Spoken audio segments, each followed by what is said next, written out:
Radio Dwarka परिवार के सभी सदस्यों को मेरा नमस्कार। आपके साथ एक और खुशखबरी साझा करने जा रहा हूं। जो हमारी साइबर क्राइम अवेयरनेस की सीरीज चल रही है एम हर्षवर्धन जी के साथ, उसके 1 मिलियन व्यूज हो गए हैं। और ये अपने आप में बहुत बड़ी बात है कि जब आप किसी विषय पर अवेयरनेस करने के लिए जाते हैं और उसको इतने सारे दर्शक देखें और इतने सारे दर्शकों तक आप उस जागरूकता को पहुंचा पाए, ये अपने आप में बहुत बड़ी बात है। इसके लिए सबसे पहले तो मैं आप लोगों का धन्यवाद करूंगा कि आप लोगों ने इन कार्यक्रमों को सराहा, देखा और भी लोगों तक साझा किया। इस सीरीज के कार्यक्रमों को करीब 29,000 बार से ज्यादा शेयर किया गया। यहाँ पर एक चीज और बताऊंगा कि जो लोग आप व्हाट्सएप पे जो अपना पिक्चर इन पिक्चर में वीडियो देखते हैं, वो वीडियो यूट्यूब की काउंटिंग में काउंट नहीं होते हैं। तो अगर मैं इस बात को देखूं 1 मिलियन, तो ये उससे भी ज्यादा व्यूज होंगे, उससे भी ज्यादा लोग इन कार्यक्रमों के माध्यम से जागरूक हुए होंगे।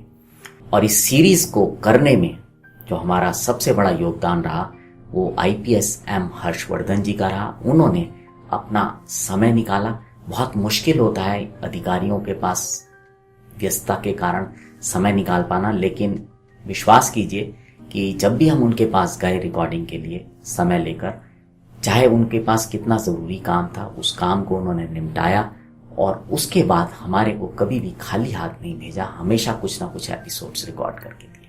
और आज भी हम उनके साथ इस कार्यक्रम को आगे बढ़ा रहे हैं और नए तरह के एपिसोड्स आपके पास लाते रहेंगे। एक बार दिल्ली पुलिस ने भी अपने ऑफिशियल ट्विटर हैंडल से इस सीरीज के ट्वीट को रीट्वीट किया था।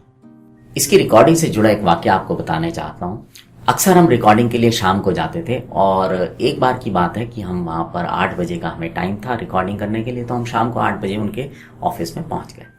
और जैसा कि मैंने आपको बताया था, बहुत सारे महत्वपूर्ण काम वहाँ चलते रहते हैं। तो उस दिन कुछ विशेष चीज़ें थी जो चल रही थी और इस कारण से हमें रिकॉर्डिंग का इंतजार करते करते रात के 10:30 बज गए। उस दिन हर्षवर्धन जी को किसी पारिवारिक कार्यक्रम में भी जाना था और उनको जाना तो 8:30 बजे था, लेकिन अब रात को 10:30 बज गए।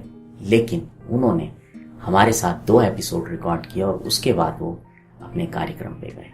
ये मैं आपको इसलिए बता रहा हूँ कि किसी भी चीज़ को जब आप पाना चाहते हैं, कहीं तक पहुँचना चाहते हैं, तो उसमें डेडिकेशन बहुत इंपॉर्टेंट होता है। तो जो सर का डेडिकेशन था, उसने इस सीरीज को करने में हमारा हौसला हमेशा बनाए रखा और हम इस साइबर क्राइम अवेयरनेस की सीरीज को इसीलिए कर पाए। एक बार मैं टीम रेडियो द्वारका की तरफ से फिर हर्षवर्धन सर का धन्यवाद करता हूं। और ये साइबर क्राइम अवेयरनेस की सीरीज जारी रहेगी और इस सीरीज की जो प्लेलिस्ट है या पॉडकास्ट लिस्ट है वो डिस्क्रिप्शन बॉक्स में है। अगर अब तक आपने इसको नहीं सुना है तो इसे जरूर सुने। अब आपसे विदा लेते हैं। जुड़े रहें रेडियो द्वारका के साथ।